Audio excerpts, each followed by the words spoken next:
Σελίδα 45. Μάθημα 9. Ιωάννης ο Βαπτιστής, ο τελευταίος προφήτης και πρόδρομος του Χριστού. Στη Ναζαρέτ ο Ιησούς ζούσε, μεγάλωνε, εργαζόταν και ετοιμαζόταν αθόρυβα για τη μελλοντική του αποστολή. Τα ίδια χρόνια στην έρημο ανατολικά του Ιορδάνη ποταμού ασκήτευε ο ξαδελφός του Ιωάννης, γιος του ιερέα Ζαχαρία και της Ελισάβετ. Ετοιμαζόταν κι αυτός για το έργο που του ανέθεσε ο Θεός. Σε λίγο θα το ξεκινούσε στις όχθες του ποταμού. Εκεί θα αναδειχθεί ως ο τελευταίος φλογερός προφήτης της Παλαιάς Διαθήκης, βαπτιστής του λαού και του Ιησού και πρόδρομός του. Στο μάθημα αυτό, καθώς και στο επόμενο, θα γνωρίσουμε με συντομία την πελώρια δράση του και το μαρτυρικό του τέλος. Α. Ματθαίου 3,1. Εκείνον τον καιρό εμφανίστηκε στην έρημο της Ιουδαίας ο Ιωάννης ο Βαπτιστής. 2. Κι έλεγε, μετανοείτε, γιατί έφτασε η Βασιλεία του Θεού. 3. Για τον Ιωάννη είχε προφητέψει ο προφήτης Ισαΐας. Μια φωνή βροντοφωνάζει στην έρημο. Ετοιμάστε το δρόμο για τον Κύριο. Κάντε ίσια τα μονοπάτια να περάσει.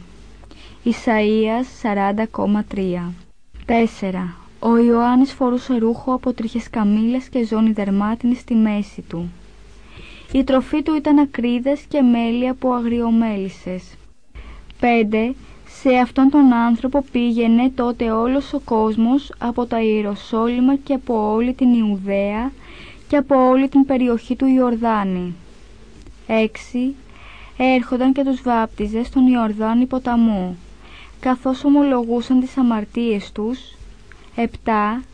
Όταν ο Ιωάννης είδε πολλούς Φαρισαίους και Σαδουκαίους να έρχονται για να βαπτιστούν, τους είπε: 8. Αν θέλετε να γλιτώσετε, κάνετε έργα που ταιριάζουν σε αυτούς που πραγματικά μετανοούν. 9. Και μην αυταπατάστε λέγοντας καταγόμαστε από τον Αβραάμ. Λουκά 3,10. Τα πλήθη τον ρωτούσαν, τι να κάνουμε λοιπόν? 11. Και εκείνος τους απαντούσε, όποιος έχει 2 χιτώνες ας δώσει τον έναν σε αυτόν που δεν έχει, και όποιος έχει τρόφιμα ας κάνει το ίδιο. 14. Τον ρωτούσαν ακόμα και στρατιώτες, και εμείς τι πρέπει να κάνουμε? Και τους έλεγε, μην παίρνετε λεφτά από κανέναν με ψεύτικες κατηγορίες, ούτε με τη βία, αλλά να αρκείστε στο μισθό σας. 15. Καθώς ο κόσμος περίμενε και όλοι σκεφτόνταν μέσα τους για τον Ιωάννη, μήπως αυτός είναι ο Χριστός? 16. Εκείνος απαντούσε σε όλους και έλεγε, Ματθαίου 3,11. Εγώ σας βαπτίζω με νερό, και το βάπτισμά μου είναι βάπτισμα μετάνοιας. Αυτός όμως που έρχεται ύστερα από μένα είναι πιο ισχυρός από μένα και δεν είμαι άξιος ούτε τα υποδήματα του να κρατήσω. Αυτός θα σας βαπτίσει με Άγιο Πνεύμα. Β. Λουκά 3,19. Επειδή όμως ο Ιωάννης κατηγορούσε τον Ηρώδη, τον τετράρχη, γιατί είχε μια γυναίκα, τη γυναίκα του αδελφού του, την Ηρωδιάδα, καθώς και για πολλές άλλες φαύλες πράξεις. 20. Ο Ηρώδης έκλεισε τον Ιωάννη στη φυλακή. Λουκά 7,24. Ενώ ο Ιωάννης βρισκόταν στη φυλακή, ο Ιησούς άρχισε να μιλάει στον κόσμο για τον Ιωάννη. Σελίδα 46.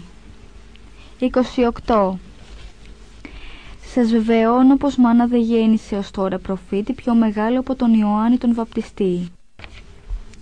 Μάρκου 6,19. Και η Ηρωδιάδα μισούσε τον Ιωάννη και ήθελε να τον σκοτώσει, αλλά δεν μπορούσε. 20. Γιατί ο Ηρώδης φοβόταν τον Ιωάννη, επειδή ήξερε ότι ήταν δίκαιος και άγιος άνθρωπος. 21.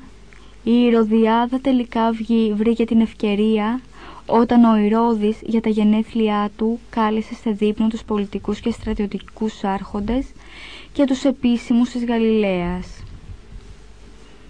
22.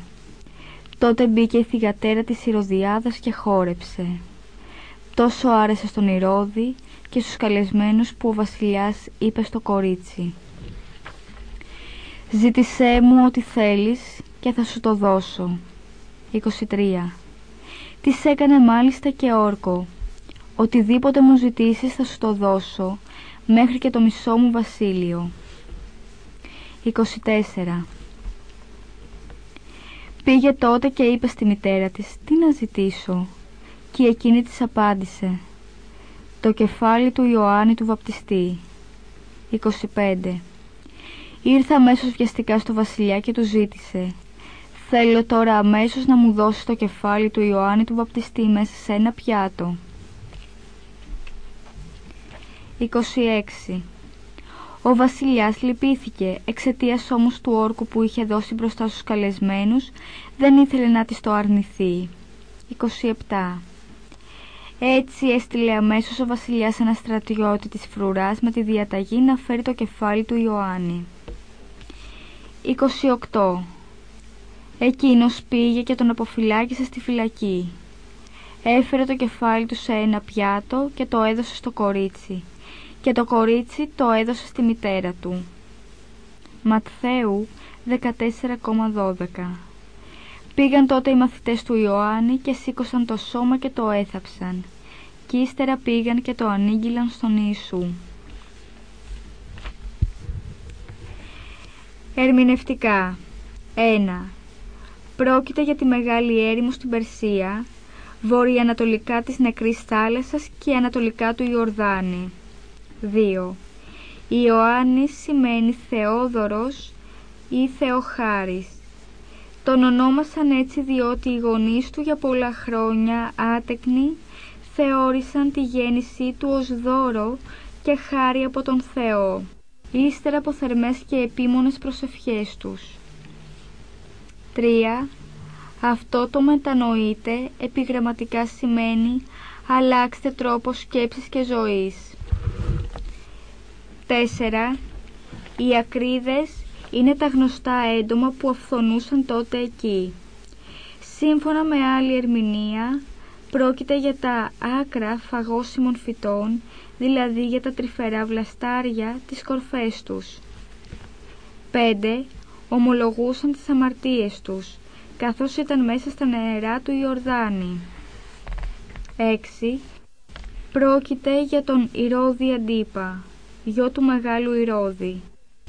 Μετά το θάνατο του πατέρα του κυβέρνησε έως το 39 μετά Χριστόν στις επαρχίες Γαλιλαία, Δεκάπολη και Περαία. 7. Για χάρη της Ηρωδιάδας ο Ηρώδης Αντίπας έδιωξε την νόμιμη σύζυγό του. Η Σαλόμη, τότε 19χρονη και πολύ όμορφη, ήταν κόρη της Ηρωδιάδας από τον πρώτο της γάμο. 8. Ο Ιωάννης ήταν φυλακισμένος και αποκεφαλίστηκε στο φρούριο Μαχαιρούς, ανατολικά της Νεκρής Θάλασσας.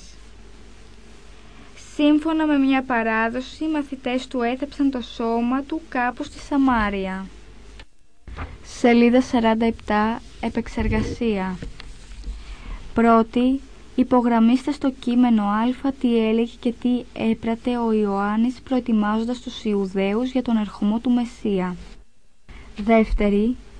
Ποια πίστευε και διακήρυτε ο Ιωάννης ότι ήταν η σχέση του με τον αναμενόμενο Μεσσία. Υπογραμμίστε στο κείμενο Β πόσον χαρακτηρίζει ο Ιησούς. Ο Ιωάννης κήρυτε έμπρακτη μετάνοια. Ποιες συγκεκριμένες αλλαγές ζωής πρότεινε να κάνουν οι Φαρισαίοι, οι Σαδουκαίοι, ο απλός λαός και οι στρατιώτες. 4. Για ποια ζητήματα ο Ιωάννης έκρινε τον Ηρώδη και ποιες συνέπειες είχε αυτό για τον ίδιο. 5. Ποιο σημείο από τη ζωή και τη δράση του πρόδρομου τράβηξε ιδιαίτερα την προσοχή σας, γιατί στο τέμπλο όλων των ναών δίπλα στο Χριστό βλέπουμε την εικόνα του Ιωάννη. Για ποιους λόγους πιστεύετε ότι γίνεται αυτή η τιμητική διάκριση? 7. Φανταστείτε ότι ζούσατε στην εποχή του βαπτιστή. Πήγατε, ακούσατε το κήρυγμά του και βαπτιστήκατε από τον ίδιο στον Ιορδάνη. Περιγράψτε με λίγα λόγια τις εντυπώσεις σας και αυτήν την εμπειρία. Εργασία. Ξανακοιτάξτε το Ευαγγελικό κείμενο και γράψτε με συντομία τις ενέργειες του Ιωάννη που δικαιολογούν τους χαρακτηρισμούς: πρόδρομος, προφήτης, βαπτιστής, μάρτυρας. Βασικά στοιχεία του μαθήματος. Πρώτον, ο Ιωάννης γνώριζε καλά τα όρια του, τη δική του αποστολή και τη σχέση του με τον Ιησού.